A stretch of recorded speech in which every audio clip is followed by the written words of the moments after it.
बिस्मिल्लाहिर्रहमानिर्रहीम। अस्सलाम वालेकुम स्टूडेंट्स। ओके, सो FA1 में हम चैप्टर नंबर 13 में BRS डिस्कस कर रहे थे। ठीक है जी। तो BRS मैंने आपको एग्जांपल वाइज तो करवा दिया था। अब आपकी बुक वाली एग्जांपल है, ज़रा उसको देख लेते हैं। ठीक है जी। अच्छा, ये इलस्ट्रेटिव एग्जांपल है। एग्जांपल काफ़ी लेंथी है। ठीक है, तो कोशिश करेंगे इसको आसानी से कर लें। ठीक है। अच्छा, इस एग्जांपल में, इलस्ट्रेटिव एग्जांपल में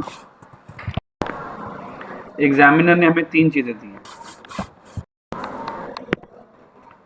नंबर 1 उसने कैश बुक दी है। ये कैश बुक वही जो बिजनेस का ओनर बनाता है, जो हम लेजर टी अकाउंट बनाते थे ना, ये वो वाली कैश बुक। ठीक है।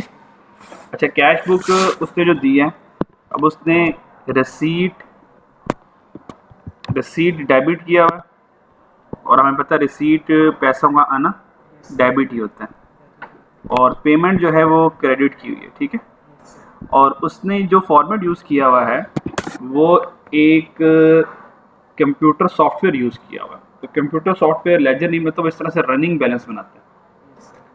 जो आया ऐड कर दो, जो आ गया ऐड कर दो, आ गया ऐड कर दो, जो माइनस हो रहा है, जो जा रहा है वो माइनस कर दो, और रोज़ डेली बेसिस पे टोटल होता जा रहा है। ये बैलेंस आ रहा है, ये क्या आ रहा है आखिर में, बैलेंस आ रहा है। जैसे कि अगर मैं देखूँ तो मेरे ओपनिंग बैलेंस कितना है, 6194। फिर एक डेबिट आई, यानी कि ऐड हो गया ये। तो जब ऐड हो गया 6194 प्लस 76, तो 6271, तो बैलेंस इंक्रीज हो गया ना। तो फिर देखो उस दिन का 27 मई का बैलेंस आ गया। फिर 119 ऐड हुआ, फिर देखिए इंक्रीज हो गया। फिर 490 ऐड हुआ, फिर इंक्रीज हो गया। फिर 44 देखिए पेमेंट थी ना, ये माइनस हुआ होगा। तो देखिए 6881 से 6836, तो देखिए आप बैलेंस कम हो गया। ठीक, समझ लग रही है मेरी बात। तो उन्होंने ये रनिंग बैलेंस अकाउंट यूज़ किया, जैसे कि बैंक वाले यूज़ करते हैं। ठीक है, तो कंप्यूटर सॉफ्टवेयर भी इसी तरह चलता है। सेकंड, उन्होंने हमें बैंक स्टेटमेंट दे दी। ये बैंक स्टेटमेंट वो है जो बैंक बनाता है, जो बिजनेस का बैंक होता है, वो भी तो अपनी बार एक बैंक स्टेटमेंट बनाता है ना। अब उसमें पेमेंट आ गई, जो बिजनेस के बैंक अकाउंट से पैसे जा रहे हैं, और फिर रिसीट्स आ गई, उसमें जो पैसे आ रहे हैं। तो पेमेंट वाले पैसे क्या हो रहे होंगे, जा रहे होंगे, रिसीट वाले पैसे आ रहे होंगे, फिर रोज़ के रोज़ बैलेंस भी हो रहा होगा। ठीक हो गया। अच्छा, फिर उसने क्या किया, हमें एक बैंक रिकन्सिलेशन स्टेटमेंट भी बना दी। ये भी इसने क्वेश्चन, ये तीन हिस्से दे दिया हमें पूरे क्वेश्चन में। ठीक है, ये 3 चीज़ें उसने हमें प्रोवाइड कर दी। अभी क्वेश्चन चल ही रहा है, सारा क्वेश्चन है पेइंग इन स्लिप डिटेल। पेइंग इन स्लिप डिटेल, जो पेमेंट की है ना, यानी कि जो यहाँ पे पेमेंट हुई है ना, ये पेमेंट है, उसकी सारी डिटेल उसने दी हुई है। ठीक है, और यहाँ से जो पेइंग इन स्लिप डिटेल में जो हमारे पास जो कस्टमर है उसने जो भी पे की होगी, जो पेमेंट की होगी, वो सारी भाई, यानी कि सारी ना रसीद साइड वाली चीज़ें उसने हमें अवेलेबल कर दी हैं। ठीक है, उनकी मतलब डिटेल बता दी है। क्लियर। अच्छा, खैर इसकी हमें क्वेश्चन में ज़रूरत नहीं, बस उसने वैसे ही हमें स्पोर्टिंग के लिए बता दी। अब चलते हैं डायरेक्ट रिक्वायरमेंट पे। यहाँ पे मेरे क्वेश्चन की पहली रिक्वायरमेंट आ गई। रिक्वायरमेंट नंबर 1, टास्क 1 जनाब, क्या करना है, पहला काम, compare the entries in 2 document, ticking off each item in turn as it is correctly matched. कहते हैं जो 2 डॉक्यूमेंट दिए, ये 2 डॉक्यूमेंट किन डॉक्यूमेंट्स की बात कर रहा है, ये बात कर रहा है cash book plus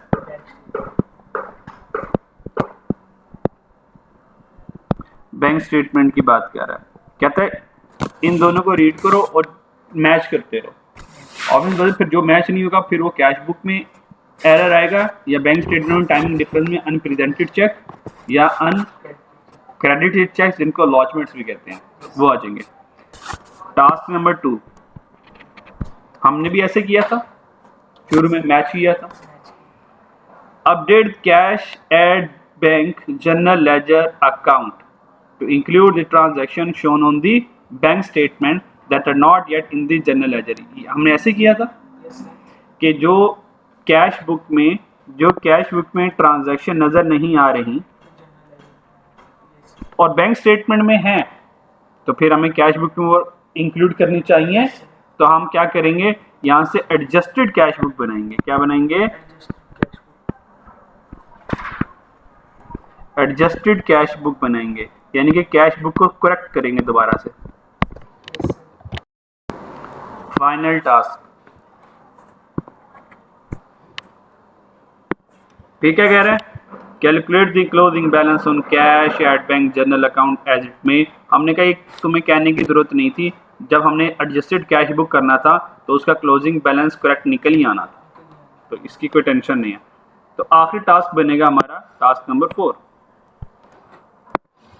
prepare bank reconciliation statement. ये है, और कब की बनानी है? 31 मई की बनानी है। और ऊपर कैश एट बैंक, उसका भी जो क्लोजिंग बनाना है, कहाँ तक बनाना है?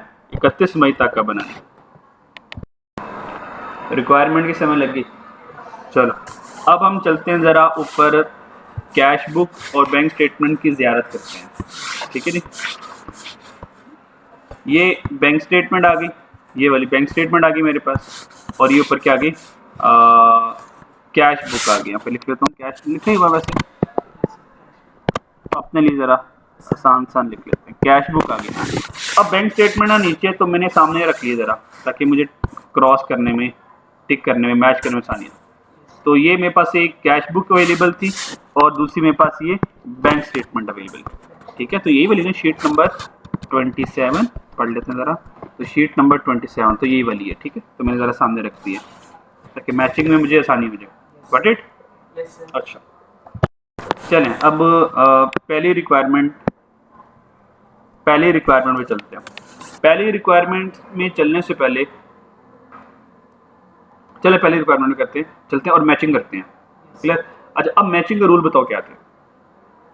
जो लिखेंगे तो डेबिट हो रहा है, वहाँ क्रेडिट हो रहा है कि नहीं? हाँ, यानी कि जो हमने रिसीव किया, क्या बैंक ने भी रिसीव किया कि नहीं किया? ठीक है। अच्छा, अब यहाँ पर एक चीज़ देखनी है, अब जो कैश बुक में रिसीट है, और चेक करें बैंक बुक में भी रिसीट लिखा हुआ है, तो रिसीट वर्सेस रिसीट को कंपेयर करना है, क्योंकि वो डेबिट क्रेडिट लिख नहीं रहा ना, वो डेबिट क्रेडिट चक्रों में है ही नहीं है। तो जो हमने रिसीव किया, क्या बैंक ने भी वो रिसीव किया? अगर किया तो मामला लड़ाई नहीं है, ठीक है। अगर हमने रिसीव किया और बैंक ने नहीं किया, इसका मतलब ये अनक्रेडिट चेक्स बनेंगे, लॉजमेंट्स बनेंगे। बात समझ आ रही? जो बैंक ने रिसीव कर लिया, यानी कि बैंक की रिसीट साइड पर आ गई, देखो बैंक की रिसीट साइड पर आ गई, पर हमने रिसीट साइड पे वो नहीं लिखा हुआ, इसका मतलब कैश बुक की गलती है, तो हम कैश बुक में वो रिसीट साइड पे ऐड कर देंगे। बात समझ आ गई? चलिए इस करना है, करें मन में मन। चलो जी, तो अब ये जो ब्लू वाला रिसीट है ना, ये है कैश बुक वाला। ये क्या है? कैश बुक वाला, और इसको हम बैंक वाले रिसीट से कंपेयर करेंगे। क्लियर हो गया? अच्छा, और उसके बाद यहाँ पे मैं कलर चेंज कर लेता हूँ ज़रा। उसके बाद ये जो पेमेंट है ना, ये जो पेमेंट है कैश बुक वाली पेमेंट, इसको इस बैंक वाली पेमेंट से हमने क्या करना है? कंपेयर करना है। बात समझ लग गई मेरी? क्लियर? अच्छा चलिए अब वन बाय वन चलते हैं। कंप्यूटर ऑन कर लो ज़रा, चाहिए हमेशा ज़रूरत पड़ेगी। सबसे पहले रिसीट और रिसीट, ठीक है। रिसीट वर्सेस रिसीट करने लगा मैं। क्लियर हो गया? अच्छा, अब यहाँ पर है, इसका मतलब अब चेक करें, ये जो मेरे पास कैश बुक है, ये किस डेट से शुरू हुआ है? 27 मई से 31 मई तक शुरू हुआ है, ख़त्म हुआ है ना। और हमारे पास जो हमने बनाना है बैंक रिकंसिलिएशन स्टेटमेंट, वो बनानी है 31 मई तक, है ना। और जो डाटा दिया गया हुआ है वो 24 मई का दिया हुआ है, तो 24 मई से 31 मई तक, इसका मतलब ये सारा 1 वीक का डाटा मेरे पास यहाँ पे लिखा हुआ है। Bank paying slip for week, ये 1 हफ्ते का डाटा सारा मेरे पास, यानी कि 1 हफ्ते की हम बैंक रिकंसिलिएशन स्टेटमेंट बना रहे हैं। क्लियर हो गया? चलिए अब मुझे ये बताओ कि रिसीट साइड पर 27 मई तक देखना, 27 मई तक कितने पैसे आए मेरे पास। इन तीन बॉक्स का टोटल करो कि 27 मई को टोटल कितने पैसे आए मेरे पास।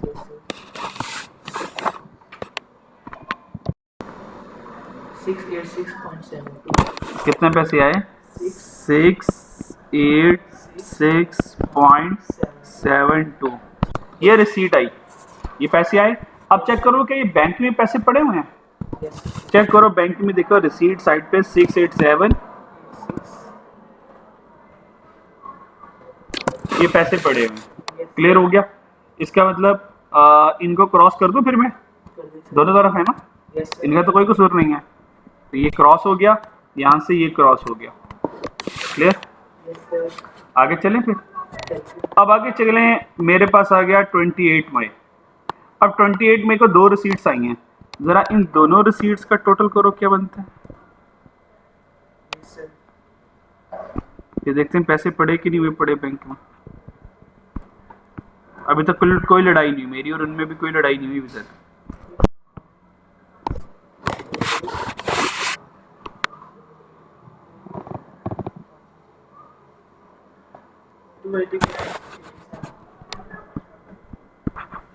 $280.57 क्या वहाँ पे पड़ा हुआ है? यस, 280.57 पड़ा हुआ है।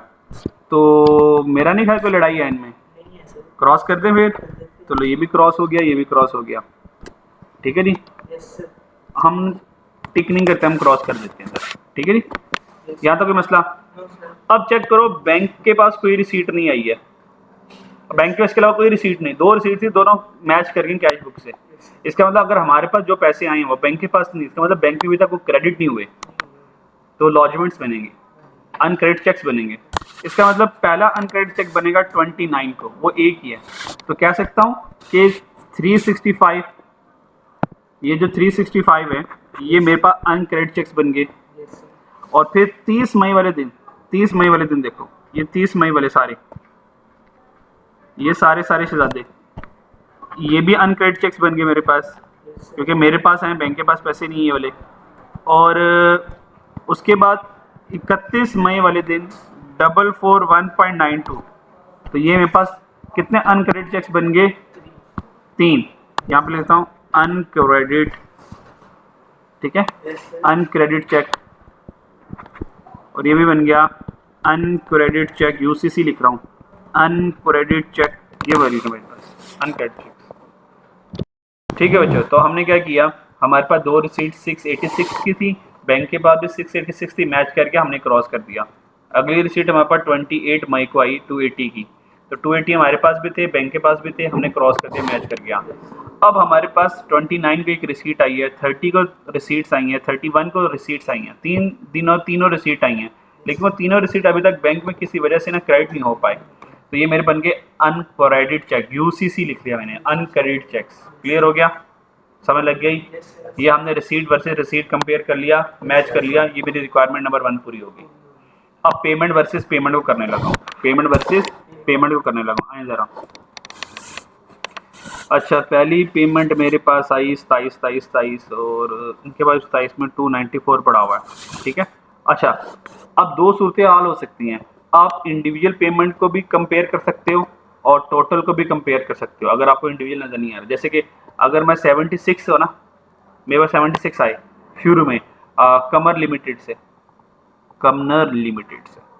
अब 76 यहाँ पे नज़र नहीं आएंगे, तो आपको लगेगा यार ये भी अनक्रेडिट चेक है। तो आपने करना क्या है, तो उस डेट को टोटल करके देखेंगे, टोटल तो नहीं कहीं लिखा हुआ रिसीट में, सही है। तो ऐसे भी हो सकता है, यानी कि जितना भी उस दिन की टोटल रिसीट्स हुई बैंक ने टोटल करके लिख दिया, ये भी हो सकता है। ठीक है, तो ज़रा देख लेना ज़रा। अब मेरे पास पहली पेमेंट क्या है 44.8, क्या है। अब बैंक की पेमेंट साइड में देखो, कहीं पे 44.8 आ रहा हो, ये देखो आ रहा है, ये 44.8 आ रहा है, बाद में आ रहा, कोई मसला नहीं है। पेमेंट देखो, मैंने पेमेंट की 27 को और बैंक के पास कब पेमेंट हुई 30 को, इसका मतलब सप्लायर 3 दिन बाद गया है ना मेरे बैंक, तो मर्जी उस अपने बैंक 3 दिन बाद गया तो जाता रहे, मतलब जिस दिन चेक दिया है सप्लायर उस दिन जा क्लियर करवाए, उसके अगले दिन करवाए, उसके अगले दिन करवाए, उसकी मर्जी। क्या ख्याल है? जरूरी नहीं है कि जो 27 की पेमेंट होगी वो 27 की पेमेंट बैंक में भी शो, वो बाद में शो होगी। क्या ख्याल है? तो बस हमें मैच करना है, तो 44.8 आ गया भाई, इसको यहाँ से उड़ा दो और इसको यहाँ से उड़ा दो। क्लियर हो गया? आगे क्या लिखा हुआ? 294। तो 294 की नज़र आ रहा है? यस, पहले ही नज़र आ रहा है यार, 294 टॉप पे ही है। तो 294 मैच कर गया। तो आपको बताएं जब मैच कर जाता है हम उड़ा देते हैं। फिर आगे आ गया 117, ये नज़र आ रहा है? नहीं, ये नज़र नहीं आ रहा। फिर ये क्या बनेगा? इसका मतलब मेरी तरफ से पेमेंट गई, लेकिन बैंक में अभी तक वो पेमेंट जो है प्रेजेंट नहीं हुई। ठीक है, वो बैंक में सप्लायर ने चेक प्रेजेंट नहीं करवाया। मैंने सप्लायर को 117 का चेक दिया, पर वो चेक अभी तक बैंक में क्लियर वो प्रेजेंट होने के लिए नहीं पहुंचा। बैंक में प्रेजेंट नहीं हुआ अभी तक, यानी कि सप्लायर के पास ही होगा। तो ये 117 क्या बन गया? Unpresented cheque. तो इसको क्या लिख दूं? Unrepresented check. यूपीसी लिख रहा हूँ मैं, चल जाएगा यूपीसी। 87 हमारे पास है, क्या बैंक के पास है? यस, 87 क्रॉस कर देंगे। 87 गया, 87 गया।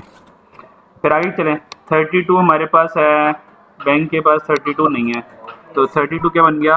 Unpresented cheque. अनप्रेजेंटेड चेक बन गया। 918, 918 नहीं है हमारे पास, अनप्रेजेंटेड चेक बन गया। 750 है, मिल गया 750। ये 750 बढ़ा, क्रॉस करो उसको।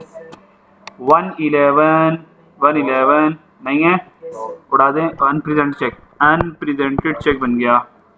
फिर 98 भी अनप्रेजेंटेड चेक है, और ये भी अनप्रेजेंटेड चेक है।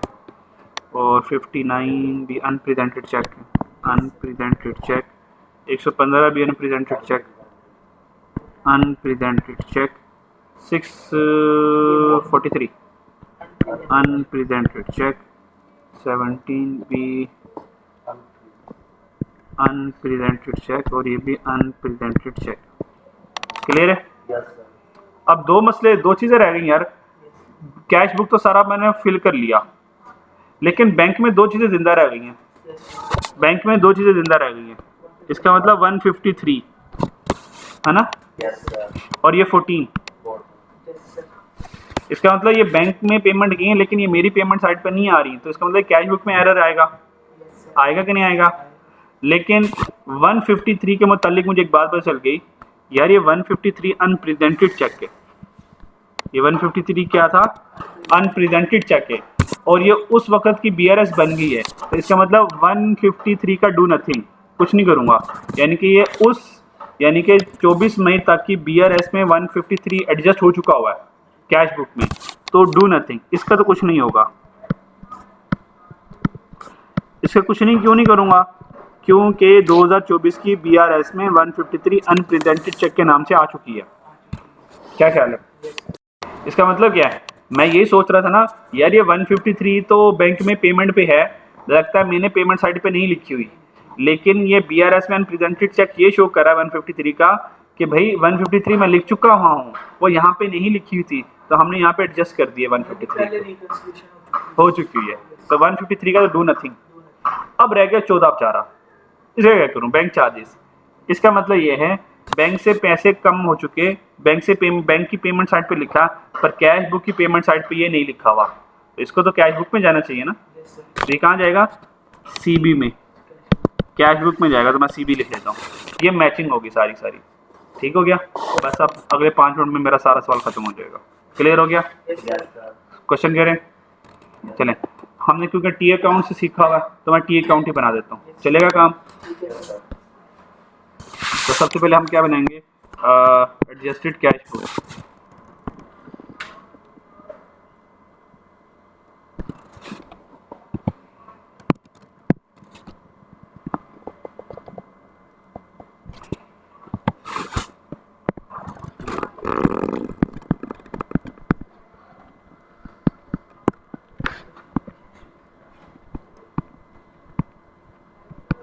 एडजस्टेड कैश बुक, आपको पता है एडजस्टेड कैश बुक कहाँ से स्टार्ट करेंगे? अनएडजस्टेड के। अनएडजस्टेड होगा ना, तो बैलेंस होगा CD, बैलेंस होगा CD। अब CD का कैश बुक का CD देखे क्या है? कितना टाइम पे लग रहा है? और ये भाई साहब, ये है, ये कैश बुक है ना, तो मुझे उसका क्लोजिंग चाहिए। तो ये पड़ा हुआ क्लोजिंग यार उसका। ये बढ़ा हुआ है। आप लोग पता नहीं कहाँ जा रहे थे, कराची अफगानिस्तान। 5097 यही होगा ना कैश बुक का लास्ट 31 मई का, क्या ख्याल है? तो ये गलत वाला है ना, तो ये क्या होगा एडजस्टेड है, तो यहाँ से स्टार्ट ले लूँगा। जनाब कितना आ गया 5097.97, यहाँ से क्लोज हो गया होगा, है ना? तो अब मुझे इसको सही करना है, मुझे क्या करना है, सही करना है। तो ये जो CD होगा यही BD बन जाएगा। ये ज़रा स्टाइल होता है किसी चीज़ को सही करने का, ठीक है।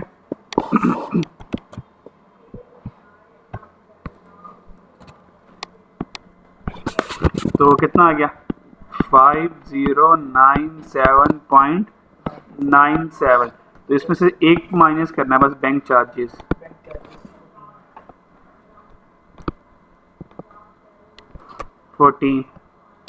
ये 14 माइनस करेंगे, कहानी ख़त्म। एडजस्टेड कैश बुक का बैलेंस आ जाएगा, बैलेंस CD, ये आ जाएगा बैलेंस CD। बताओ क्या आता है जी ना 5083.97, 5083.97, ये ऐसे ही हमने सॉल्व किया था ना क्वेश्चन। और अब इसका नाम क्या हो गया, adjusted cash book, balance as per, हाँ ये एडजस्टेड कैश बुक का क्लोजिंग बैलेंस आ गया। और आपको पता है जब मैं BRS बनाऊंगा, तो कहाँ से स्टार्ट लूँगा, हाँ यहाँ से स्टार्ट लूँगा। अच्छा आपकी बुक वाला ना बैंक स्टेटमेंट से स्टार्ट लेता है, वहाँ से भी ले सकते हो, यहाँ से भी ले सकते हो, क्योंकि हमने कैश बुक से सीखा हुआ है तो हम वहीं से करेंगे। वरना वो जिसको माइनस करेगा, हम जिसको प्लस करते थे वो माइनस करता था, क्योंकि वो बैलेंस ही रिवर्स लेता है हमारे से। तो हम कहाँ से स्टार्ट करेंगे, balance as per adjusted cash book.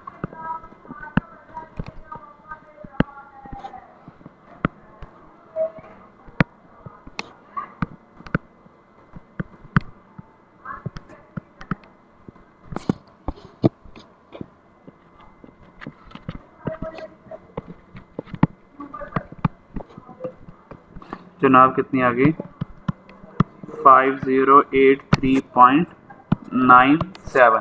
अब इसमें क्या करना है बोलो, अनप्रेजेंटेड चेक।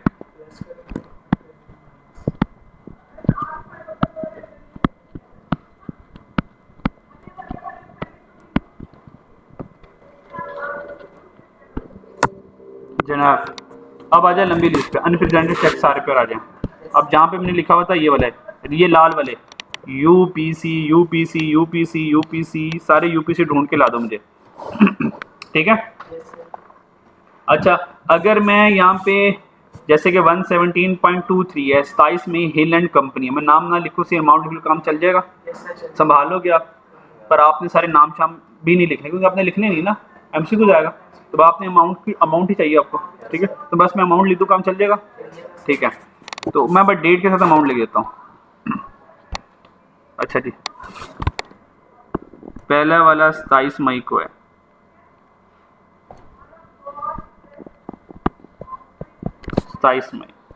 ठीक हो गया। नाम खुद ही लिख लेना यार, संभाल लेना नाम को। मुझे लिखवा सकते हो कि मुझे बार बार जाना पड़ेगा यार। नहीं नहीं नहीं, नाम नहीं, बस मुझे बताएं अमाउंट आ गई 117.23। ठीक है, मैं बार बार अब पीछे नहीं जा रहा, तो यहाँ पर आ जाएगा 117.23। अगला कौन है? 32.89। मैं डेट बताओ ताकि 28 मई आ गई। हाँ जी, अमाउंट 32.89 आगे 28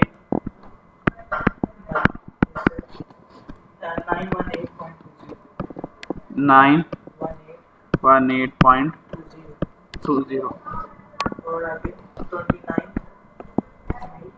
29 मई 111.20 111.20। 111 yes sir, फिर 29 में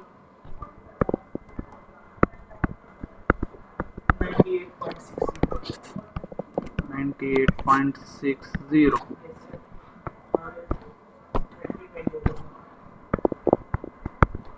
अमाउंट बताओ 59.21 59.21 और 115.34 और 31 में हाँ 31 में 31 मई yes ओके 31 मई हाँ 643.12 643.12 एक और है? 3 और 2 दो और है yes sir, वाह हाँ 17.90 17.90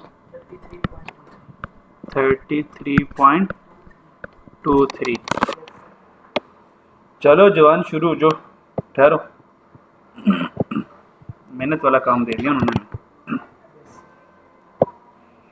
अच्छा यार इतना टोटल इसको मेन पे ना रखो, इसको वर्किंग में ले जाते हैं हम यहाँ पे, ठीक है। yes sir, और बस यहाँ पे इसका फिर टोटल जो है वो हम कर देंगे ट्रांसफ़र आउटर कॉलम में, ठीक है जी। yes sir, इसको भी ले ही जाते पहले यार, चलो शुरू जो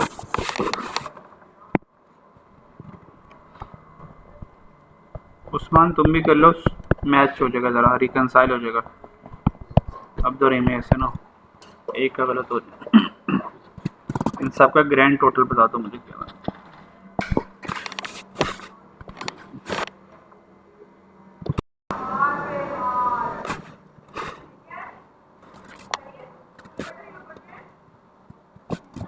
क्या आंसर आया? 2146.7 2146.72 ये ऐड कर दिया। चलें अब किसकी बारी आ गई? अनप्रेजेंटेड चेक्स की, वो माइनस करते हैं। तो माइनस करते हैं अनक्रेडिटेड चेक्स, ठीक है, अनक्रेडिटेड चेक्स। और अनक्रेडिटेड चेक्स का दूसरा नाम क्या था? आउटस्टैंडिंग लॉजमेंट्स, आउटस्टैंडिंग लॉजमेंट्स,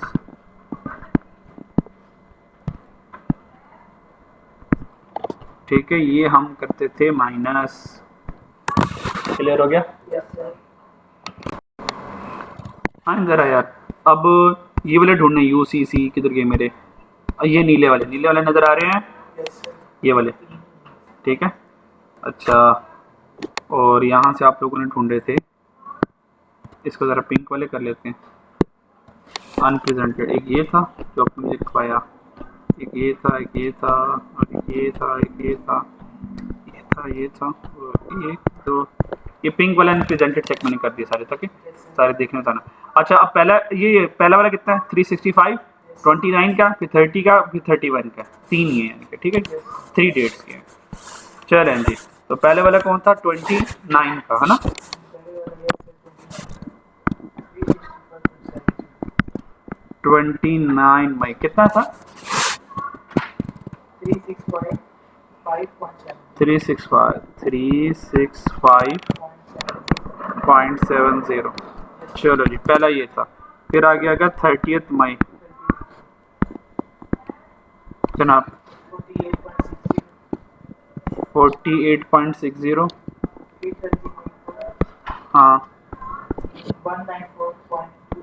194.20, एक और 208.45, ठीक है। और फिर आ गया 31 मई को, हाँ जी 441.92। और कोई है? नहीं है। चलो इन सारों को ऐड करो और इसको हम लिखेंगे ब्रैकेट्स में, और लास्ट में हमारे पास ये हमारा आंसर आ गया, balance as per adjusted bank statement. आप तब तक ऐड करें।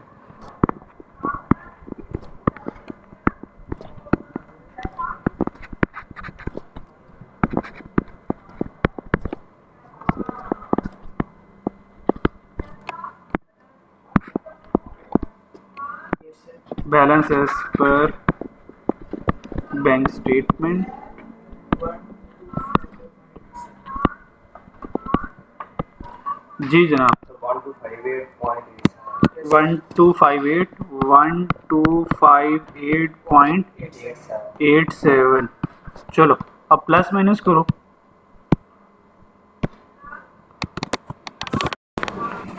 अब 5083.97 को ऐड करो 2146 में, माइनस करो 1258.87 और फिर मुझे बताओ कि balance as per bank statement क्या है।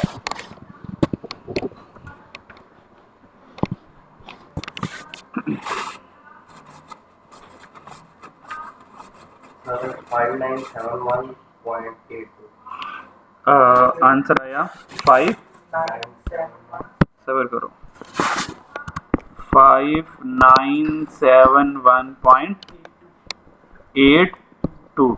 अगर ये बैंक स्टेटमेंट ना नजर आए ना, इसका मतलब बस फिर गए हम, क्योंकि हमारी तरफ से बैंक रिकन्सिलेशन बन गई। अब बैंक स्टेटमेंट में इतने पैसे पड़े होने चाहिए। चलें ज़रा बैंक स्टेटमेंट में चलें फिर। चलो आओ पढ़े में 5971.82। ओ वाह, ये देखो 5971.82। तो बैंक का जो क्लोजिंग था हम वहाँ तक पहुँच गए। इसका मतलब हमारा सवाल हो गया ख़त्म। सही है। सवाल शक्ल से थोड़ा सा लेंथी था, पर वही कॉन्सेप्ट था जो मैंने आपको वो 5 सवालों में कॉन्सेप्ट समझाया, उससे बाहर तो नहीं था ना, ज़रा बराबर बाहर नहीं था, बस ठीक है। हाँ, ये वाली बात आपके लिए एक नई बात थी, इसको ले लिख लो। ये वाली बात नई बात थी, स्टार वाली लगा लो, यहाँ पर लिख लो, ठीक है। न्यू इन्फॉर्मेशन कर लो, कुछ ट्रिक कर लो यहाँ पे। ये बस ये वाली नई बात थी आपके लिए, शायद इसमें आप थोड़ा कंफ्यूज होते हैं, ठीक है।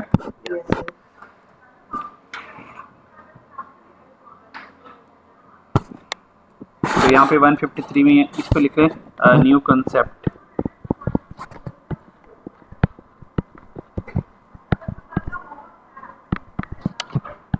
चलें आगे चलें यार फिर, ठीक है। अब आगे कर लोगे। तो ये हमारा हो गया सारा। आपने ना क्या करना है, ये वाला सोल्यूशन नहीं देखना जो इन्होंने ये सोल्यूशन जो दिया हुआ है ना, आपने इसके ऊपर ऐसे क्रॉस लगा देने हैं। आपने ये वाले सोल्यूशन नहीं देखनी, आपको समझ नहीं लगनी, आपको कुछ समझ नहीं लगनी क्या हुआ है, ठीक है। हाँ, इनको नहीं देखना आप लोगों ने। जिस तरह हमने किया बस वैसे करना, ज़िंदगी आसान रहेगी।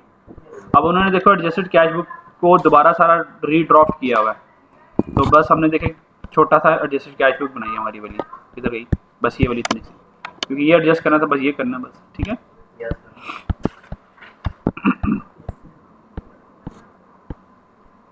और बस ये नया का उन्होंने ये कह, देखो ये क्लोजिंग था ना, बस ये 14 को फर्दर माइनस करके और ये एडजस्टेड आ गया उनका, बस सिंपल, बस ये एक स्टेप करना था, बस सारे को रीड्राफ्ट करने की जरूरत नहीं थी, ठीक है। अच्छा, error and omission in the bank journal ledger, और हमें पता लास्ट में एक हम अनक्रेडिटेड चेक्स लिखते हैं, एक अनप्रेजेंटेड चेक लिखते हैं और एक बैंक एरर हो गया, ठीक है। बैंक का एरर क्या हो गया, मान लें बैंक ने गलती से पैसे ऐड कर दिए हैं गलती से, तो अब हम कैसे गलती सही करें खुद बताओ, माइनस करते हैं। बैंक ने क्या किया, मेरे अकाउंट में 200 गलती से ऐड कर दिए, अब ये बैंक ने एरर किया ना, तो भाई क्या करूंगा भाई, 200 माइनस कर दूंगा, खत्म कहानी। बैंक ने गलती से 100 माइनस कर दिया जब पेमेंट के तौर पर। अब बैंक को रियलाइज हो, ओ यार ये तो इस अकाउंट की नहीं किसी और अकाउंट की पेमेंट थी, तो क्या कर देगा, वो 100 ऐड कर देगा। कभी ऐसा एरर हुआ आपके साथ? कभी मेरे साथ तो हुआ है। मिसाल के तौर पर मैं फॉर एग्जाम्पल शॉपिंग करने गया और मैंने पेमेंट कर दी, मैंने क्या कर दी, पेमेंट कर दी। जैसे ही मैंने पेमेंट कर दी, मेरे अकाउंट से फॉर एग्जांपल 1000 कट गए। अब वो जो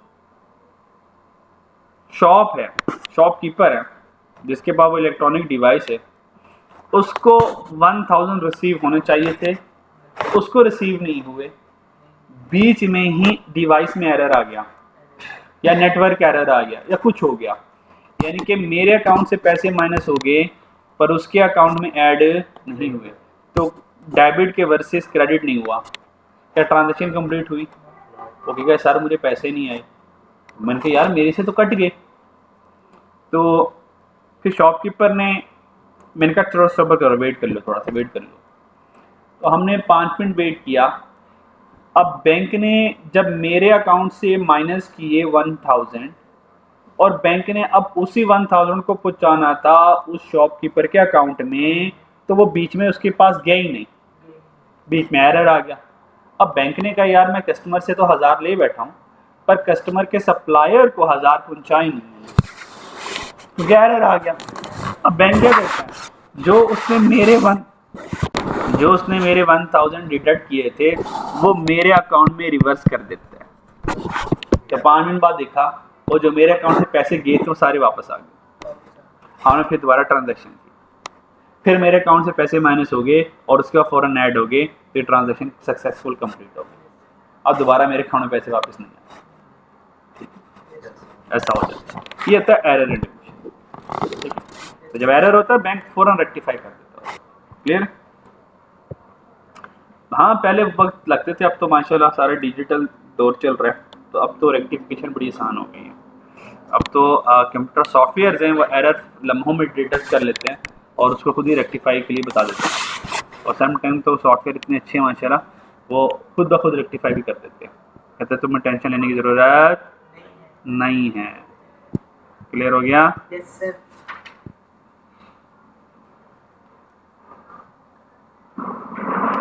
अच्छा जी, ठीक है यार, पढ़ लेना यार, ये मैंने पढ़ा जो cash at bank general ledger account error. भाई अगर कैश बुक में हमने रिसीट साइड पे कुछ नहीं लिखा तो लिख दो, पेमेंट में नहीं लिखा तो माइनस कर दो। ठीक है, नहीं ये सारे हमने पढ़ लिए बताए।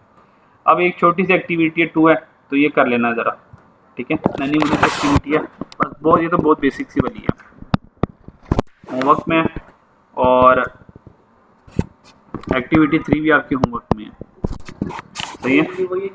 हाँ, ये BRS बना दी हुई ना, और उसने आंसर चेक 100 दे दिया हुआ है। ठीक है, और उसने हमें ये दे दिया हुआ है और साथ बैंक स्टेटमेंट दे दिया। अब उसकी कॉपी चल रही है, संभाल लोगे? टास्क 1, टास्क 2, टास्क 3, 4, 5 आ गया, वही वाले जो पिछला वाला था। ठीक है, सप्लायर स्टेटमेंट रिकन्सिलेशन। ठीक है, अच्छा जी, सप्लायर स्टेटमेंट रिकन्सिलेशन में अच्छा, अब वो जो BRS वाला सीन था ना वो ख़त्म हो गया। क्लियर हो गया? वो जो BRS बैंक वाला मामला था, बैंक बीच में से ख़त्म हो गया। अब बैंक वाली कहानी दी एंड होगी, यानी कि यहाँ पे बैंक जो है दी एंड होगी। तो यहाँ से स्टार्ट हुई नई स्टोरी है, न्यू कहानी है। ठीक हो गया? सीज़न 1 ख़त्म, अब सीज़न 2 आ गया रिकन्सिलेशन का। लेकिन अब की बात जो रिकन्सिलेशन आ रही है ना वो बैंक की नहीं है, अब की बात किसकी रिकन्सिलेशन आ गई? बोलो यार। सप्लायर के लिए कौन सा अकाउंट बनता है, रिसीवेबल या पेबल?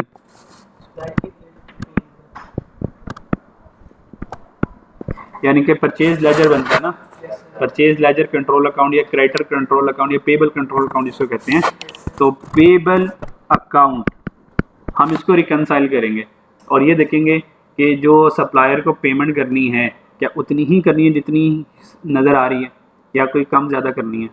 ठीक है, मिसाल के तौर पर मैंने अब्दुल रहीम मेरा सप्लायर है, मैंने अब्दुल रहीम से चीज़ें खरीदी। ठीक है, फॉर एग्जांपल ये मैं हूँ और ये मेरा सप्लायर है अब्दुल रहीम, ये मैं हूँ। ठीक है, ये बिज़नेस है और ये बिज़नेस का सप्लायर है। मैंने कहा यार मैंने अपने सप्लायर को 1000 रुपये देने हैं, सप्लायर कह रहा नहीं मैंने बिज़नेस से 1200 लेने हैं, फड्डा हो गया है ना। अब ये मैच नहीं कर रहा, इक्वल है नॉट इक्वल है। इसका मतलब 2 मसले हैं, या तो 200 में ऐड कर दूं तो 1200 हो जाएगा, या तो 200 ये माइनस कर दे तो 1000 हो जाएगा। तो अब ये रिकनसाइल करने बैठा, इसका मतलब एक डॉक्यूमेंट मैं बनाऊंगा, एक मेरा सप्लायर बना रहा होगा। तो जिस तरह हम BRS में बैंक के साथ रिकनसाइल करते थे, आज हम सप्लायर के साथ रिकनसाइल करेंगे। तो ये सप्लायर रिकन्सिलेशन स्टेटमेंट हो जाएगी। पहले बैंक था ना, तो नाम क्या लिखा था, बैंक रिकन्सिलेशन स्टेटमेंट। अब सप्लायर आएगा तो सप्लायर रिकन्सिलेशन स्टेटमेंट आ जाएगा। तो इसके लिए हमें पेबल अकाउंट बनाना पड़ेगा, तो यहाँ पे मैंने लिख दिया, खत्म कहानी। ठीक है, समझ लगी? आगे वो हरकतें वही वाली हैं, मैच मैच मैच करने वाला। सही है, क्लियर, संभाल लोगे? चलो जी, ये सारी कहानी बताऊँ आपको? करेक्ट बता दिया मैंने, बाकी रीड कर लेना ज़रा, ठीक है? तो ज़रा इसकी रीडिंग कर लेना एक बार, ताकि कॉन्सेप्ट पता चल जाए आपको, ठीक है? क्लियर? चलें आगे। चलें अब ज़रा हम डेबिट क्रेडिट की लैंग्वेज में बात करेंगे, क्योंकि बैंक रिकन्सिलेशन में हम रिसीट और पेमेंट वाली बात करते थे ना। अब ज़रा डेबिट क्रेडिट, क्योंकि हमने एक टी अकाउंट बनाना होता है। कहता है approach to reconcile of supplier statement. कहता है क्या अप्रोच होनी चाहिए? हमने क्या, रहने दो, डायरेक्ट सवाल करते हैं।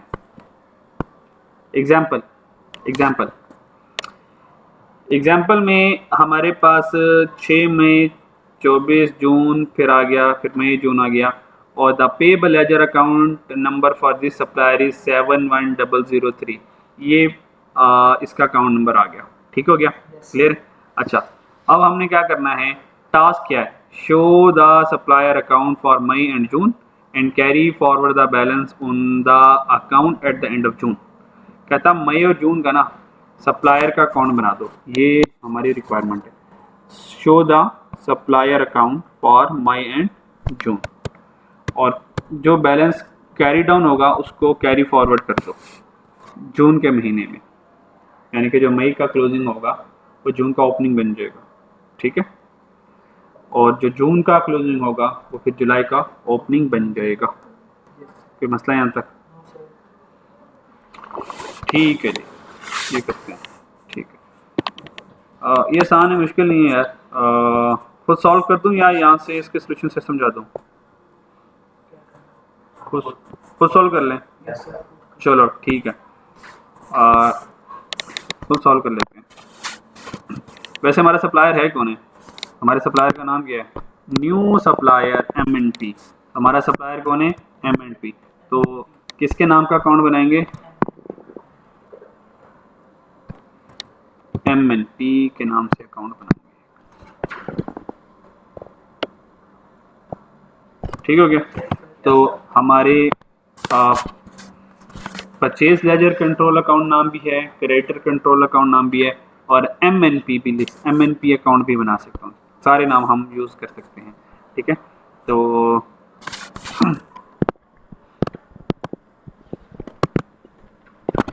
Purchase ledger control account in the name of MNP। तो ये हमारा MNP जो है ये पेबल अकाउंट, ठीक हो गया? MNP हमारा कौन सा हो गया? पेबल अकाउंट हो गया, क्योंकि MNP सप्लायर है ना हमारा, ठीक है? तो परचेज लेजर कंट्रोल अकाउंट भी कह सकते हैं, सप्लायर कंट्रोल अकाउंट या क्रेडिटर कंट्रोल अकाउंट भी कह सकते हैं, ठीक है? और ये हमारा पेबल अकाउंट। तो पेबल की नेचर डेबिट होती है, क्रेडिट होती है? क्रेडिट होती है, ठीक है? तो क्रेडिट साइड से हम क्या करेंगे, इसको स्टार्ट करेंगे। चलिए क्वेश्चन को पढ़ लो जल्दी से, फिर सॉल्व करते हैं।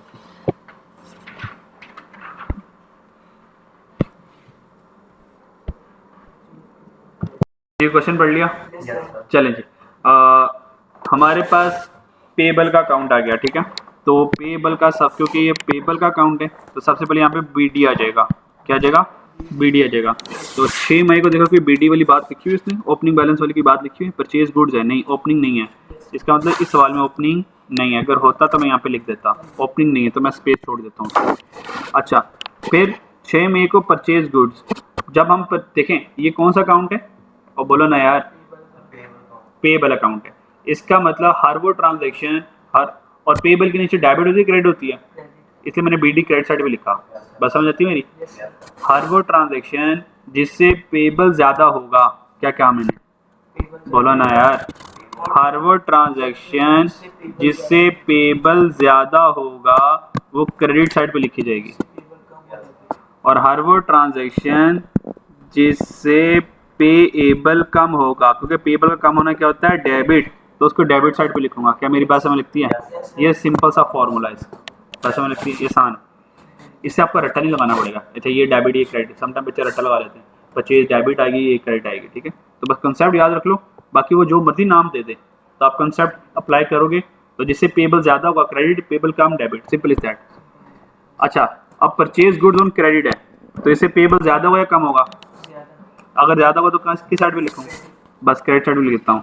तो हमारे पास आ गया 6 मई को आ गया, ठीक है। तो 6 मई परचेजेस, ये पेबल ज़्यादा हुआ किस वजह से? परचेजेस, और कितनी अमाउंट से? 687 हाँ 987 सदे 987 है, 987 है। आगे बढ़ो, आगे क्या लिख रहा है? इंक्लूडिंग सेल टैक्स, कहता है इसमें सेल टैक्स शामिल है। अगर इसमें सेल टैक्स शामिल है तो डू नथिंग, कुछ नहीं करना, अच्छी बात है। मसला क्या बता? हाँ प्रॉब्लम, प्रॉब्लम क्वेश्चन मार्क कब आती? When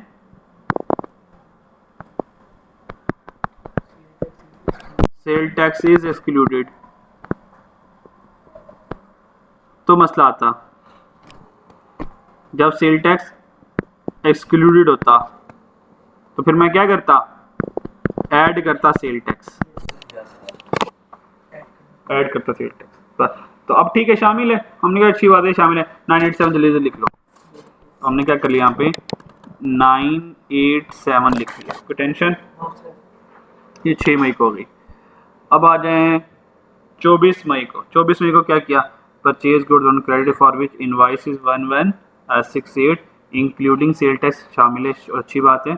supplier has offered an early settlement discount of 4% $40 on invoice. भाई हमें डिस्काउंट रिसीव भी मिल गया, याशियाँ लग गई, याशियाँ लग गई।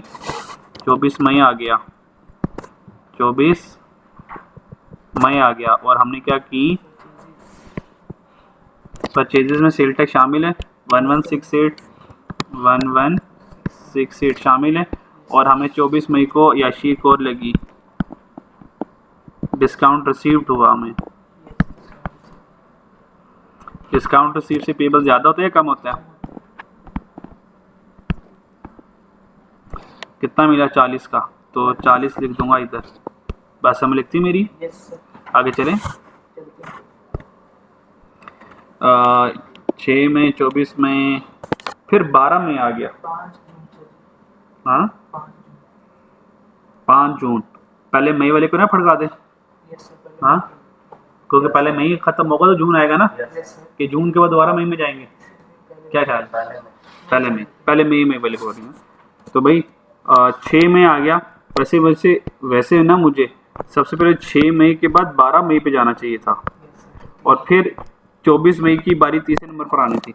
चलो खैर, अब वो 24 मई हमने, वो 12 मई नज़र में नहीं आया, वो अब देखा मैंने 12 में भी है। Receive a credit note 188 for damage good return to supplier. ओए ये हमने क्या किया? ये क्या कह रहा है? ये क्या हुआ? परचेज रिटर्न है। ये क्या कह रहा है? परचेज रिटर्न है, समझ आ रही? तो थोड़ा डेट के हिसाब से लिखते हैं, अच्छा लगेगा। क्या कहते हो आप? 6 मई आया, 24 मई को उठाते हैं नीचे से, थोड़ा इधर करते हैं, ऊपर 12 मई की जगह बनाते हैं, ज़रा थोड़ा सा डिसिप्लिन वाइज लगेगा, ज़रा लिखा हुआ डेट ठीक हो गया। अब 6 मई आया, अब देखें उसके बाद अगले हमने पेमेंट की 6 के बाद 12 मई यहाँ पर आ गया, 12 बाई 6 की। तो ये क्या हुआ? परचेज रिटर्न है।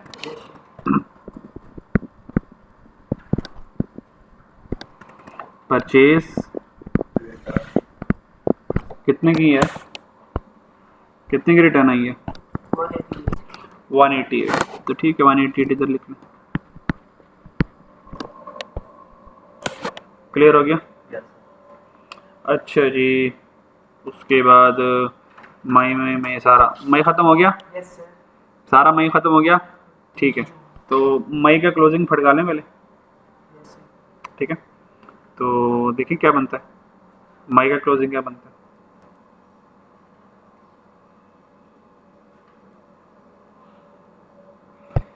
Show the supplier account for May and June, May and June, ठीक है। तो ये मई वाला हो गया मेरा।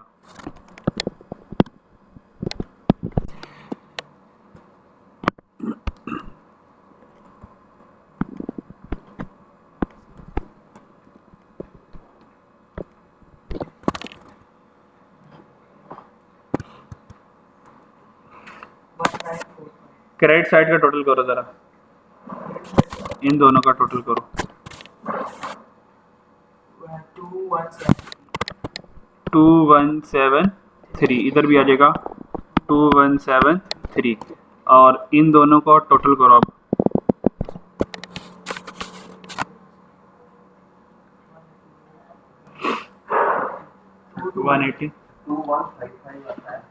टोटल इन दोनों को प्लस करेंगे 21 क्या, दोबारा कर लो यार, अब प्लस माइनस में तो ना करो। चेक 2155 आ रहा है, ठीक है। तो यहाँ पे कर दो 2155 और यहाँ पे भी कर दो 2155, ठीक है। तो 2155 2155 इन दोनों को ऐड करो, क्या बना 228। अब इसमें से ये माइनस करो तो देखो ये हैवी है, ये लाइटर है, तो इसका मतलब CD बैलेंस इधर निकला, ये बैलेंस CD निकला मई का, कितना निकला 1927। तो ये मेरे पास मई का क्लोजिंग बैलेंस निकला पेएबल का। बात समझ लगती है, क्लियर। और ये हमारे पास क्या निकला, क्लोजिंग बैलेंस निकला, ठीक है। और ये यहाँ पे लिख लेते हैं बैंक रेफरेंस के तौर, ये थ्रू बैंक पेएबल। अब ये CD है, तो ये जून के महीने का क्या बनेगा, BD बन जाएगा, सही है। तो ये CD है, तो ये BD बन गया। हालांकि मई में देखें BD नहीं था, मई का BD खाली है, मई का BD देखा खाली है, कुछ भी नहीं है। तो यहाँ पे कितना जाएगा 1927, क्लियर है। चलो अब जून वाले ट्रांजैक्शन लिखते हैं, बस फिर सवाल ख़त्म। बस यार ये तो आपने किया हुआ है ना, ये सवाल इस तरह किया हुआ आप लोगों ने, हाँ नहीं अब रहने दो ना, एक तो मेरे से करवा लो, फिर क्या फड़का दोगे, चल अब कर ले, क्या मैंने इतनी मेहनत की, थोड़ी सी और कर भाई। 5 जून को आ जाओ, ये 1 2 3 हो गए, चौथे नंबर पर। अब मैं जून, 3 जून भी है भाई, 3 जून भी आ जाओ पहले यार, 3 जून पर आ जाओ। अब मैं जून वाले इलाके में आ गया, जून, ठीक है। अच्छा जी, 3 जून को क्या हुआ है,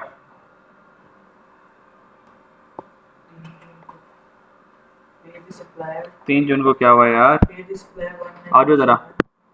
3 जून को पेड सप्लायर 1927, तो भाई 1927 हमने क्या किया, पेमेंट कर दिया। इसका मतलब 30 जून को हमने किया। Part of this payment was settled on 24 May, वो तेरी कार खड्डा पड़ गया। 24 May invoice and settlement discount of 40 was taken. अच्छा, तो वो ले लिया था हमने, तो फिर CD BD तो बनेगा नहीं फिर यार। यहाँ पे अब थोड़ा सा चेंज करना पड़ेगा, क्योंकि 30 जून ने तो आके लुट्टी में जा दी। अच्छा, पेड दी सप्लायर, देखें मई के महीने में कितना पेबल था, 1927 ना, ये पेबल था। वो कह रहा है 3 जून को कह रहा है पेड दी सप्लायर 1927, ये पेमेंट कब की है, 3 जून को की है ना, ऐसे है। Part of this payment was settled on 24th invoice and settle discount 40 was taken, और 40 जो हमने क्या किया, डिस्काउंट रिसीव कर लिया, ठीक है। तो अब हुआ करना क्या है, इसका मतलब हमने पेमेंट कर दिया। एक तरीका तो मेरे वाला, ये वाला पेबल बना लो, क्योंकि हमें तो नहीं पता ना 24 मई में के बाद यहाँ पे तो 31 मई आ गया होगा। फिर ये जो CD किस चीज़ का है, ये CD कब का है, 31 मई, ये तो 31 मई का है। बात समझ आ रही है मेरी। तो 31 मई तक तो पेमेंट नहीं की थी, पेबल ही था, तो कोई मसला नहीं, टेंशन नहीं लेनी। तो भाई 3 जून आ गया, तो नाम यहाँ पे लिख लें 3 जून। अब 3 जून को मैंने पेमेंट कर दी, तो भाई पेमेंट करेंगे तो पेबल कम होगा ना, तो डेबिट कर दो। कितने 1927, ख़त्म कहानी, कोई मसला नहीं, क्लियर होगी, टेंशन नॉट। ये 3 जून कवर हो गया हमारा। अब आगे चलें, 5वें नंबर पे आ जाएं। 5 जून को क्या हुआ, परचेज की हैं 1752 की, और the supplier has offered an early settlement discount of 4% $60 on this invoice. So उसने क्या किया, ये ऑफ़र कर दिया जी। अब यहाँ पे ये अक्सर ये एडजस्टमेंट में बड़ी ध्यान से करनी पड़ेंगी। अब ऊपर वाले क्वेश्चन में 24 मई में ना, तब भी ऐसा था, परचेज की थी 1168, तो ये मैंने 1168 की परचेज लिख ली, और फिर उसने हमें डिस्काउंट ऑफर किया था। अच्छा, जब ऑफर करते ना तो तब हम डिस्काउंट रिसीव नहीं लिखते यहाँ पे, जब तक हम पेमेंट करके डिस्काउंट ले ना लें। वो तो हमें 3 जून को पता चला था कि यार 1927 पेबल था, और हमने जो इनवाइस जब पेमेंट कर दी तो हमने डिस्काउंट टेकन ले लिया, यहाँ पे लिखा था 3 जून को the settlement discount 140 was taken. तो 3 जून में हमने डिस्काउंट रिसीव जो है वह कंफर्म हुआ था 24 मई वाला। यही तरीका ये है कि आप 24 मई में जब उसने डिस्काउंट ऑफर किया था तो 40 यहाँ ना लिखें, 40 यहाँ पे ना लिखें, तो आपका ये पेबल जो है वो चेंज हो जाएगा। और 3 जून में जब आपने ये पेमेंट की तब आपको 40 का डिस्काउंट मिला है। तो अब क्या करें, तब यहाँ पे 40 को 30 जून में लिखना है, बेशक मई में ना लिखें। मई में हमने इसलिए लिखा क्योंकि ट्रांजैक्शन मई वाली थी, सेटल जब हुई है वो हुई है जून में, ठीक है। तो अक्रूवल कॉन्सेप्ट ये कहता है कि जब आपने इनकम अर्न कर ली हो या एक्सपेंस इनकम कर लिया तो उसको रिकॉर्ड कर लो, और उस महीने में रिकॉर्ड करो जिसका उससे ताल्लुक है, इररेलेवेंट ऑफ पेमेंट और irrelevant of receipt of cash. पैसों का आना और जाना ना देखो, ये देखो कि आपने जो सेटलमेंट की थी वो किस मंथ की थी, तो जिस मंथ में की होगी उस मंथ में जाकर एडजस्टमेंट कर दो, ठीक है। क्योंकि ये सेटलमेंट थी मई की, तो हमने मई में 40 को डिस्काउंट रिसीव कर दिया, ठीक है। चलें, और अब हमने कितनी की 1927 ये क्या की परचेजेस की हमने, और डेट क्या हमारी, ना 5 जून में था, हमें 3 जून हो गया, 5 जून पे आ जाए।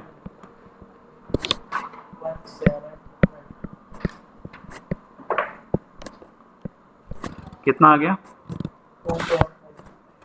1752। अब मुझे बताएं इस 60 के डिस्काउंट का क्या करूं, क्या इसको डिस्काउंट रिसीव मान लूं? अभी ऑफर्ड है, अगर मैं पेमेंट कर लेता हूं इसका मतलब क्या होगा, मैं डिस्काउंट उसे रिसीव कर चुका हूं। तो जब डिस्काउंट रिसीव करूंगा फिर जून में आके क्या करूंगा, डिस्काउंट रिसीव को एंटर कर दूंगा कि भाई ठीक है मैंने डिस्काउंट रिसीव कर लिया जो सप्लायर ने मुझे गिवन किया था। बस समझ लगती है मेरी? अच्छा जी, ठीक है। और इसके अलावा कौन सी एंट्री हमारे पास रह गई? 1742 हो गया हमारे पास, ठीक है। 5 जून हो गया, लास्ट रह गया 12 जून ना, 6। क्या कह रहा है, परचेज गुड्स इंक्लूडिंग, चलो ठीक है, एक और परचेज आ गई 12 जून को, तो 12 जून आ गया, 12 जून परचेजेज है कितना 141, ठीक है। तो ठीक है, बैलेंस देखें,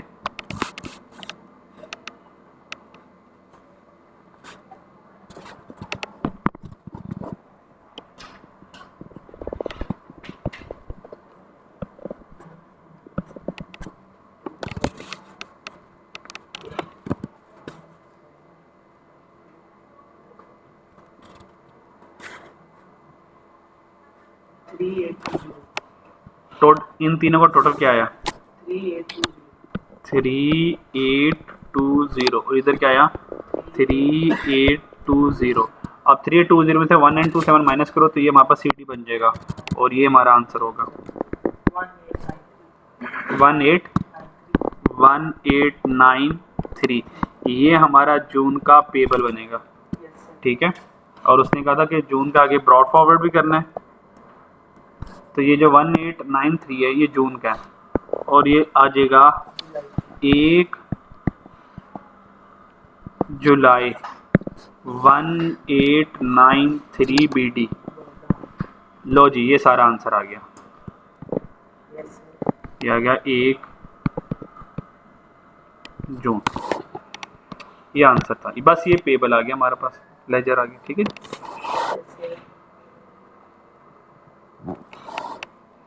उसने ये बनाने को कहा था, हमने बना लिया। कोई परेशानी यार इसमें? खैर एग्जामिनर वाले सोल्यूशन थोड़ा सा डिफरेंट आया हमारा, खैर कोई मसला नहीं है, पर आंसर सेम है 1893। ठीक है, बड़ा थोड़ा सा फॉर्मेट का डिफरेंस है। कोई प्रॉब्लम है आंसर क्या? चलो आगे चलें।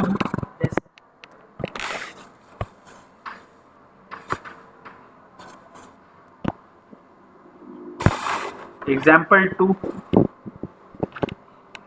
ये सप्लायर ने अकाउंट बनाया हुआ है, तो यहाँ से मैच कर लोगे कि हमारा पेबल उसके पेबल से, हमारा रिसीवेबल उसके रिसीवेबल से मैच करना है।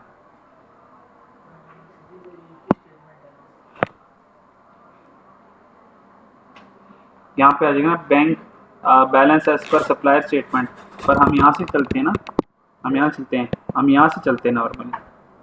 ठीक है, तो चेक रिसीव नहीं हुआ वो कर दें, एरर को सही कर दें, तो हम क्या करेंगे, balance as per supplier statement के मुताबिक पहुँच जाएंगे। ठीक है, मैच ये दिया हुआ ना ये आपको दिया हुआ, ये इन्फॉर्मेशन दी हुई है ना,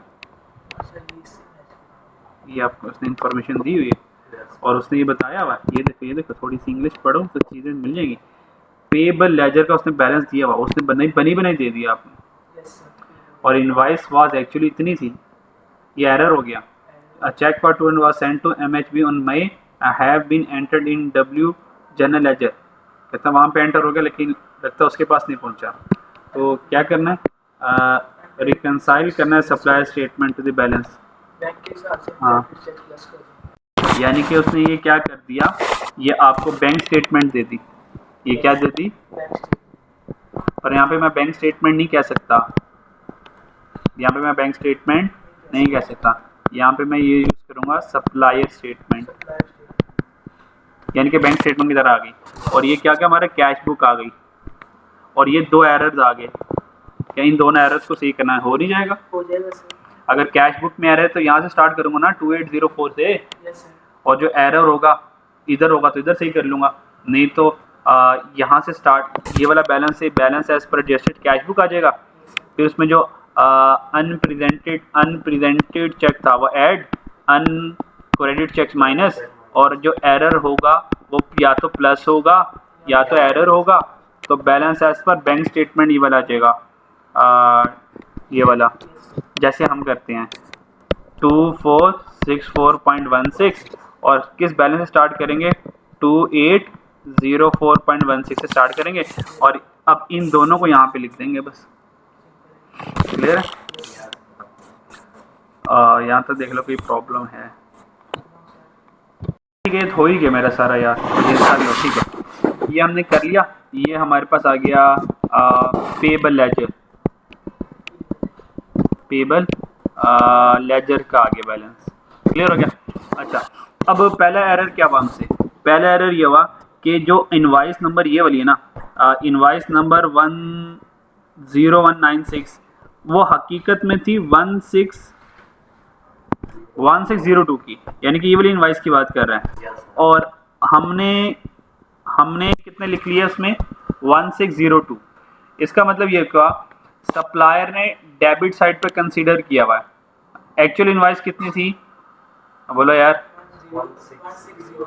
हाँ, तो सप्लायर ने कितने माइनस किए हुए हैं, 1062। क्या ख्याल है? तो सप्लायर ने कम माइनस किए हैं, 1062 माइनस किए हैं। हकीकत में उसने कितने माइनस करने चाहिए थे, 16। तो इसका मतलब उसने कम माइनस किए ना, उसको ज़्यादा माइनस करने चाहिए थे, तो एरर कर दें। ठीक है, अंडर पेमेंट कर लें, जो भी नाम लिख लें, तो 1602.96 माइनस 1062.96, हाँ आंसर क्या है? 540 से कम माइनस किया था भाई, और माइनस कर दो, समझ लगी? फिर a cheque of 200 was send to MHB, ये MHB को मैंने एक चेक भिजवाया था, तो कह सकता हूँ ये 200 मेरी एज अ पेमेंट है। इसका मतलब मेरी तरफ से पेमेंट जा चुकी, have been enter in W ledger, कहता है W लेजर में एंटर हो चुकी हुई है 200 की। क्या ख्याल है? यानी कि हमारे डेबिट है, क्या उसके क्रेडिट भी आ रहा है ये 200? क्या 200 उसके क्रेडिट भी आ रहा है? ठीक है। क्या उसने पेमेंट के तौर पर रिसीव किया? भाई नहीं। क्या उसके अकाउंट में आए? क्योंकि मेरी पेमेंट उसकी क्रेडिट बनेगा ना। ये 200, ये जो 200 हैं उसके पास यहाँ पे नज़र आने चाहिए थे। इसका मतलब ये क्या हो गया? Unpresented cheque. अनप्रेजेंटेड चेक क्या करूँगा? 200 ऐड कर दूंगा। ज़रा करें, देखिए ये बनता है, करो ज़रा, बनना चाहिए।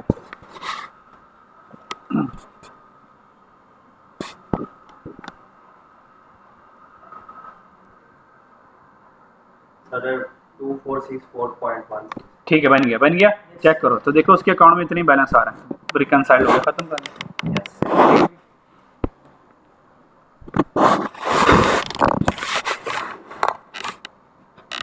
नोट कर लो। अच्छा जी, तो एग्जांपल्स हो गई।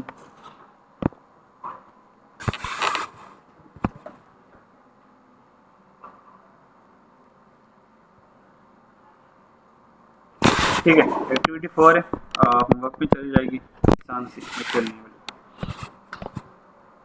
ठीक है, चैप्टर खत्म, डन। ठीक है, और बाकी फिर एग्जाम साइड क्वेश्चंस को एज अ होमवर्क के तौर पे सॉल्व कर लीजिए। ऑब्वियस बात है, बैंक एग्जाम में इतने लेंथी नहीं आने, ये आपके एक जनरल फॉर्मेट की प्रैक्टिस हुई है। तो एग्जाम में वो क्या करेगा, आपको कैश बुक दे देगा, कैश बुक का बैलेंस दे देगा, और कोई अनप्रेजेंटेड चेक दे देगा, कुछ अनक्रेडिट चेक दे देगा, और कहेगा कि मुझे बैंक स्टेटमेंट का बैलेंस बताओ क्या है। तो आपने इसको ऐड करना है, इसको माइनस करना है, और आंसर तक पहुंच जाओगे। समझ आ रही? या क्या करेगा, आपको बैंक स्टेटमेंट से स्टार्ट करवा देगा। कहाँ स्टार्ट करवा देगा? बैंक स्टेटमेंट का बैलेंस दे देगा, और अनप्रेजेंटेड चेक, अनक्रेडिट चेक ये गिवन कर देगा, और कहेगा यार कैश बुक का बैलेंस बताओ। तो अब की बारी में अनप्रेजेंटेड चेक माइनस हो जाएगा, ये ऐड हो जाएगा, तो कैश बुक का बैलेंस आ जाएगा। बस समझ लगी? और ये भी कर सकता है कि वो बैंक स्टेटमेंट दे दे, कैश बुक दे दे, अनक्रेडिट दे देगा, अनप्रेजेंट चेक ढूंढो क्या है। तो इक्वेशन बना लेना ये वाली, हमने इक्वेशन बनाना सिखाई थी ना आपको, बताई थी ना यार। Cash book plus unpresented cheque minus uncredit cheque is equal to bank statement. अगर वो ये गिवन कर दे, ये भी गिवन कर दे, ये भी गिवन कर दे, और ये पूछ ले, तो बता सकता हूँ मैं, बता सकता हूँ। एग्जाम में इस तरह वाले सवाल आने नन्हे मुन्ने से, हल्के फुल्के से। ठीक है, हाँ ठीक है, चैप्टर डन। ठीक है, अल्लाह हाफिज़।